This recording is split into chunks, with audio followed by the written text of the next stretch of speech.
আওয়ামী লীগ থেকে বহিষ্কৃত ও সাবেক মন্ত্রী আব্দুল লতিফ সিদ্দিকী সহ বেশ কয়েকজনকে আটক করেছে পুলিশ। মুক্তিযোদ্ধাদের প্ল্যাটফর্ম মঞ্চ ৭১-এর এক অনুষ্ঠানে সাবেক মন্ত্রী লতিফ সিদ্দিকী এবার মবের শিকার হয়েছেন। দুপুরে ঢাকা রিপোর্টার্স ইউনিটিতে মুক্তিযোদ্ধাদের নতুন প্ল্যাটফর্ম মঞ্চ ৭১ আয়োজিত এক অনুষ্ঠানে যোগ দেন তিনি। এই সময় একদল মানুষ ফ্যাসিস্ট দোসর এবং আওয়ামী লীগ পুনর্বাসন করার চেষ্টা করা হচ্ছে বলে অভিযোগ করতে থাকে। এরপর পুলিশকে উদ্ধার করে হেফাজতে নিয়েছে। এরপর লতিফ সিদ্দিকীকে রাখা হয়েছে ডিবি হেফাজতে। একই সময় অনুষ্ঠানে অংশ নেওয়া ১৯ জনকে কার্যক্রম স্থগিত আওয়ামী লীগের কর্মী সন্দেহে আটক করে পুলিশ। পুলিশের পক্ষ থেকে এ নিয়ে কোনো বক্তব্য পাওয়া যায়নি। আরও জানাচ্ছেন শাহনাজ শারমিন।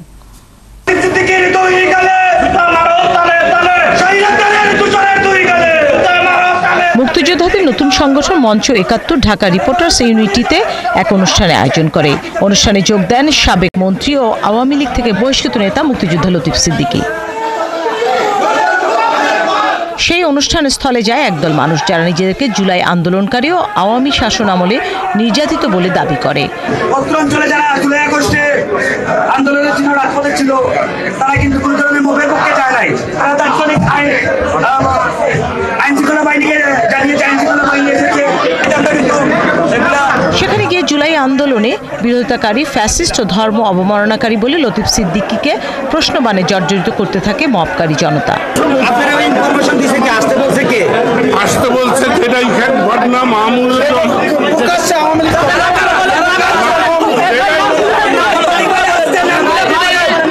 লতিফ সিদ্দিকী এ সময় তাদের প্রশ্নের উত্তর দিতে থাকেন। তিনি দাবি করেন আওয়ামী লীগের সাথে তিনি সম্পৃক্ত নন। নিজে মুক্তিযোদ্ধা এসেছেন মুক্তিযোদ্ধাদের অনুষ্ঠানে। আমি ১৬ জুলাই বলেছি এই সরকারের পতন চাই। বৈষম্য বিরোধী আন্দোলন যারা করছে আমি তাদেরকে ১০০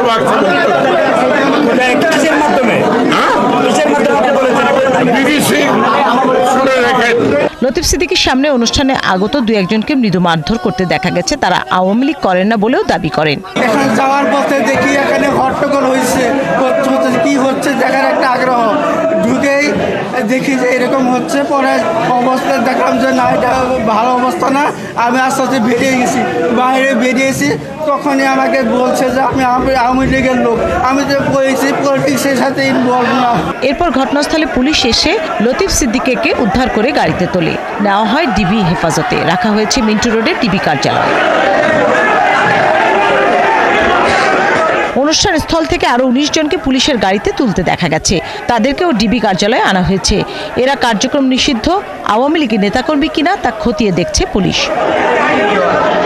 এদিকে ওই অনুষ্ঠানে যোগ দেওয়ার কথা ছিল সুপ্রিম কোর্টের আইনজীবী জেডাই খান পান্নার। তিনি অনুষ্ঠানে উপস্থিত হতে পারেননি, তবে ফেসবুকে মব সৃষ্টি করে অনুষ্ঠান বানচালের নিন্দা জানান। এই দেশে যে মত প্রকাশের স্বাধীনতা কতটুকু আছে, আমরা ৭১-৭২-এর সংবিধান, মুক্তিযুদ্ধ, জাতীয় পতাকা, জাতীয় সঙ্গীত, এর সাথে কোনো কম্প্রোমাইজ করতে রাজি না। শাহনাজ শারমিন, ৭১, ঢাকা। দর্শক, লতিফ সিদ্দিকীকে নিয়ে আরো খবর জানাতে ডিবি অফিসে আছেন আমাদের সহকর্মী সাজিদ সরকার। আমরা তার সাথে যুক্ত হচ্ছি। সাজিদ, লতিফ সিদ্দিকীর সর্বশেষ কি খবর রয়েছে আপনার কাছে, যেহেতু ডিবি কার্যালয়ে তাকে রাখা হয়েছে এই মুহূর্তে? তানি আসলে তাকে যদি পুলিশ হেফাজতের কথাই বলা হয়, পুলিশ হেফাজতে নিয়ে বা আটক যেটি বলা হোক না কেন, তাকে আসলে এই মুহূর্তে ডিবি কার্যালয়ে রাখা হয়েছে। যেহেতু তার সাথে আরও বেশ কয়েকজন ছিলেন, এই কারণে কিন্তু এটি আসলে জিজ্ঞাসাবাদের বেশ কিছু বিষয় রয়েছে। সেই জিজ্ঞাসাবাদ আসলে এখনও চলছে। কেননা আজকের যে মঞ্চ ৭১-এর যে আয়োজনটা ছিল, সেই আয়োজনে যদিও তিনি প্রধান অতিথি হিসেবে উপস্থিত থাকার কথা ছিলেন ডক্টর কামাল হোসেনের সাবেক সভাপতি গণফোরাম, তিনি না থাকলেও আসলে প্রধান অতিথি হিসেবে অংশ নিয়েছিলেন কিন্তু লতিফ সিদ্দিকী। আর এটি আসলে ঠিক সেই মুহূর্তে মব সৃষ্টি হয়, যেটি আসলে জুলাই ব্যানারের আলামিনের নেতৃত্বে এটি কিন্তু হয়েছে ঘটনাটি। এবং পরপরই কিন্তু আসলে তাকে আসলে নানান প্রশ্নের সম্মুখীন হতে হয়েছে। বিশেষ করে যারা তাকে অবরুদ্ধ করেছিলেন, সেই সময় আমরা বলতে শুনেছি যে তাকে প্রশ্ন করা হয়েছিল, তাকে যে আওয়ামী লীগ থেকে বহিষ্কার করা হয়েছিল, সেই বহিষ্কারের আগের যে ঘটনাটি, অর্থাৎ তিনি দেশের বাইরে থেকে হজ নিয়ে, পবিত্র হজ নিয়ে এবং তাবলিগ জামাত নিয়ে, ধর্ম নিয়ে যে উস্কানিমূলক বক্তব্য দিয়েছিলেন, সেই বক্তব্যের বিষয়ে কিন্তু তাকে প্রশ্ন করা হয়েছিল যে তিনি কেন আসলে ধর্মীয় উস্কানি নিয়ে এ ধরনের বক্তব্য দিয়েছিলেন। সেই বক্তব্যের প্রেক্ষিতেই কিন্তু দেশে সেই সময় জনরোষ তৈরি হয়। তিনি সে সময় তৎকালীন তথ্য প্রযুক্তি মন্ত্রণালয়ের দায়িত্বে ছিলেন এবং এই জনরোষের প্রেক্ষিতেই ইসলামী দল থেকে শুরু করে সাধারণ মানুষ যখন সারা দেশে আন্দোলন শুরু করে সেই সময় কিন্তু তাকে আওয়ামী লীগ থেকে বহিষ্কার করা হয়। যদিও তিনি আওয়ামী লীগ থেকে বহিষ্কার হয়েছেন, কিন্তু তিনি মুক্তিযোদ্ধা হিসেবে আজকের এই গোলটেবিল বৈঠকে অংশ নিয়েছিলেন মঞ্চ ৭১, এবং এই মঞ্চ ৭১ও কিন্তু আসলে খুব বেশি দিনের নয়।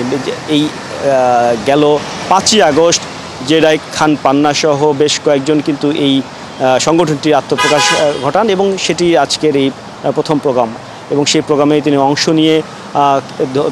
অংশ নিয়ে মুক্তিযোদ্ধা এবং নতুন প্রজন্ম নিয়ে কিন্তু কথা বলার কথা ছিল, কিন্তু তার আগেই কিন্তু তাকে আসলে আটক করা হয়। এবং আটকের প্রেক্ষিতে এখন যে সর্বশেষ তথ্য সেটি হচ্ছে যে তাকে ডিবি কার্যালয়ে হেফাজতে রাখা হয়েছে এবং তাকে আসলে জিজ্ঞাসাবাদ করা হবে। এই বিষয়গুলো নিয়ে তিনি এখনও আসলে আওয়ামী লীগের সাথে সক্রিয় কিনা, আওয়ামী লীগকে পুনর্বাসনের জন্য এই ধরনের সংগঠনের ব্যানারে অংশ নিয়ে কী ধরনের বক্তব্য দিয়ে নতুন করে আবার আলোচনায় আসবেন কিনা, সেই কারণে কিন্তু আজকে তাকে এনে জিজ্ঞাসাবাদ করা হবে। অসংখ্য ধন্যবাদ সাজিদ সরকার। নিশ্চয়ই আমরা ফিরবো যদি আবারও কোনো তথ্য আপনার হাতে এসে পৌঁছায়। দর্শক, সহকর্মী সাজিদ সরকার ছিলেন আমাদের সাথে ডিবি কার্যালয়ের সামনে থেকে।